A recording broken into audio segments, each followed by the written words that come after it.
Welcome to New Realities. I'm Alan Steinfeld. Today I have with me Jordan Maxwell, and he is a analyst of symbolic realities, the way people have taken information and also distorted it in order to control people's minds, and have used symbols which affect our subconscious and manipulate consciousness. Really, I think you really. That's the object of symbols, is to manipulate consciousness. Yeah, that's why you have symbols, because symbols tell you something, and they speak to you. Classic examples: you drive through downtown Los Angeles, and you see graffiti on the walls. Right. Most people, most adults, think it's just childish destroying property. But no, those symbols mean something. And if you understand the culture that developed those symbols, they're telling you something.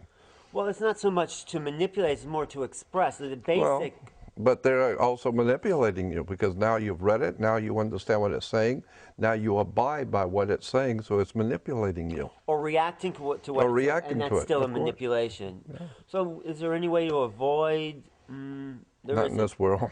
So one of the ways is to be aware of it. Yeah, at least to be aware that propaganda comes in all forms, verbal, motion pictures, television, newspapers, magazines.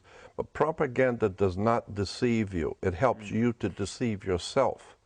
So you need to educate yourself as to how symbols are used, who's doing this, and it's not necessarily bad in all cases, of course. I mean, Right. You advertise products, you advertise the reason why that product is better than the other.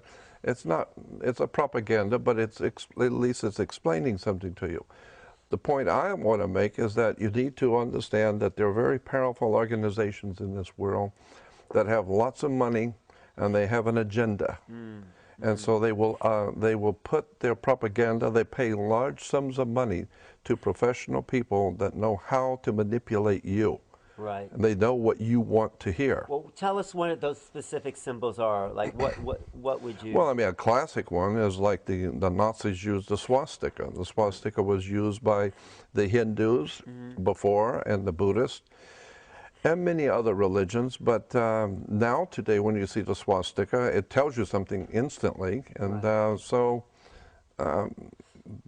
symbols are very important, and words and terms. Words are really important. Because words are symbols of sound. Of course. Words actually are very, very important stuff. Yeah, yeah. You'd be surprised how much trouble you can get into in a court by using the wrong words. Yeah.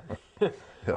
But just getting back to symbols, just to clarify something, symbols in the true religious sense were there to initiate people to higher levels of consciousness. Yes, absolutely. Right. And if you understand that, which most people don't, they take it just as literal and misinterpret, because you don't have the background or the knowledge to understand what the symbols is there for. So then you begin to take that symbol as the actual truth. I mean, the classic example, of course, is the story of Jesus. I mean, once you understand that Jesus is a metaphor, the whole concept of the New Testament is a metaphor. That's why the Bible is referred to as the greatest story ever told. It's a story. Right. It's not the greatest collection of facts on the earth, it's a story. Right. But Right. once you understand there's a metaphor, there's an encoded story, then it begins to make sense, and now it begins to make a lot of spiritual sense. But it's a classic example of people misunderstanding symbols. So they take the symbols, and the people in control that want to control consciousness... They keep reinforcing the misunderstanding, keep reinforcing it by their continual television shows and harping on certain understandings. So, like Hitler said, you just keep telling a big lie, and eventually everybody's going to believe it. And so that's what's happened in Christianity, is that so much has been misrepresented from the original 2,000 years ago to that today we've got a whole world of religion that's based on ignorance, ill-informed. It's just an incredible misunderstanding of the concept of Christianity.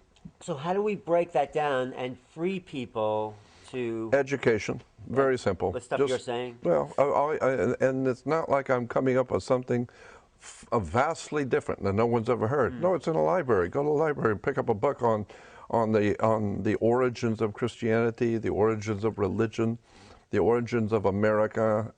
It's all there. I mean, wisdom and knowledge is everywhere if you just want to take the time to look. No, it's the level of conditioning that people, Yeah. when some old cardinal said, give someone information as a child, and they'll believe it the rest of their life. That's what the Jesuits said. Yes. Give me a child to 7, and he'll be mine forever. That's right. That's true. It's encoded in the neural nets of the brain. That's right. And we have to somehow get in there and wake people up. That's the problem with fundamentalism. That's the problem with religion, government. It's everywhere. All institutions are infected with this problem. I mean, even education, universities and colleges, they have a code of knowledge, and you cannot step outside of that box. And your mind is like a parachute. Doesn't work if it's not open. Right. Once you begin to open your mind and start studying and reading and getting the background on symbols and terms and words, you begin to understand that we've been manipulated from birth. We need to back up and go all the way back to day one and start re-educating yourself the way the world really works.